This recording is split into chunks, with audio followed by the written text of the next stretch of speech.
जीवन हमें एक मौका देता है, इसलिए जब भी सही कॉलेज चुनने का समय आए तो सिर्फ मंगलायतन यूनिवर्सिटी आपके बेहतरीन भविष्य और सर्वांगीण विकास के लिए।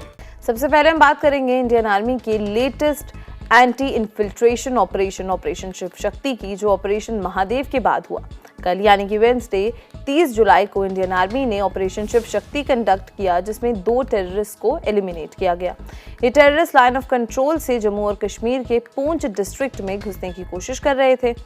ये joint operation Indian army intelligence units और जम्मू और कश्मीर पुलिस यानी कि JKP के सिनर्जिस्टिक और सिंक्रोनाइज्ड इंटेलिजेंस इनपुट्स के बेसिस पर लॉन्च किया गया। पूंछ में फेंस के पास सस्पेक्टेड मूवमेंट देखने के बाद सिक्योरिटी फोर्सेस ने गनफायर एक्सचेंज किया। आर्मी ने बताया कि ऑपरेशन अभी भी जारी है। इंडियन आर्मी के व्हाइट नाइट कॉर्प्स, जिसे 16 कॉर्प्स भी कहते हैं, ने एक्स पर एक स्टेटमेंट में इस सक्सेसफुल ऑपरेशन की अनाउंसमेंट की। इसका हेडक्वार्टर्स नगरोटा कंटोनमेंट जम्मू और कश्मीर में है। आर्मी ने कहा कि स्विफ्ट एक्शन और एक्यूरेट फायर पावर ने टेररिस्ट के नापाक इरादों को नाकाम कर दिया है, जिन्होंने जम्मू और कश्मीर में घुसने की कोशिश की। 3 वेपन्स भी रिकवर किए गए हैं। व्हाइट नाइट कॉर्प्स ने कहा एक सक्सेसफुल एंटी इन्फिल्ट्रेशन ऑपरेशन में इंडियन आर्मी के अलर्ट ट्रूप्स ने 2 टेररिस्ट को एलिमिनेट किया, जो लाइन ऑफ कंट्रोल यानी कि LOC पार करने की कोशिश कर रहे थे। तेजी से की गई एक्शन और एक्यूरेट फायर पावर ने बुरे मंसूबों को नाकाम कर दिया।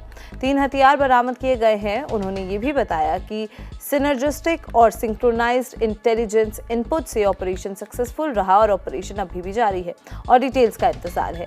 इससे पहले इंडियन आर्मी ने एक्स पर पोस्ट किया था कि पूंछ एरिया में 2 इंडिविजुअल्स की सस्पेक्टेड मूवमेंट देखने के बाद गनफायर एक्सचेंज हुआ। उन्होंने लिखा, टेररिस्ट से कॉन्टैक्ट पूंछ सेक्टर के जनरल एरिया में फेंस के अलोंग 2 इंडिविजुअल्स की सस्पेक्टेड मूवमेंट देखी गई। गनफायर एक्सचेंज हुआ, ऑपरेशन जारी है। ये लेटेस्ट ऑपरेशन इंडियन आर्मी द्वारा ऑपरेशन महादेव लॉन्च करने के 2 दिन बाद आया है। ट्यूसडे 29 जुलाई को लोकसभा में अपनी स्पीच के दौरान union home minister Amit Shah ने उस ऑपरेशन के बारे में मारे गए 3 टेररिस्ट की आइडेंटिटीज कंफर्म की गई थी। तीनों लश्कर-ए-तैयबा यानी कि LET के मेंबर्स थे और जम्मू और कश्मीर के पहलगाम में हुए डेडली अटैक में डायरेक्टली इन्वॉल्व थे, जिसमें 26 सिविलियंस की जान गई थी। ये दोनों ऑपरेशन ऐसे समय में हुए जब पार्लियामेंट में ऑपरेशन सिंदूर पर डिबेट चल रही है। ऑपोजिशन जो इस ऑपरेशन पर सरकार से सवाल कर रहा है, उसने पहलगाम अटैक का बदला लेने के लिए इंडियन आर्म्ड फोर्सेस द्वारा किए गए ऑपरेशन पर भी सवाल उठाए हैं।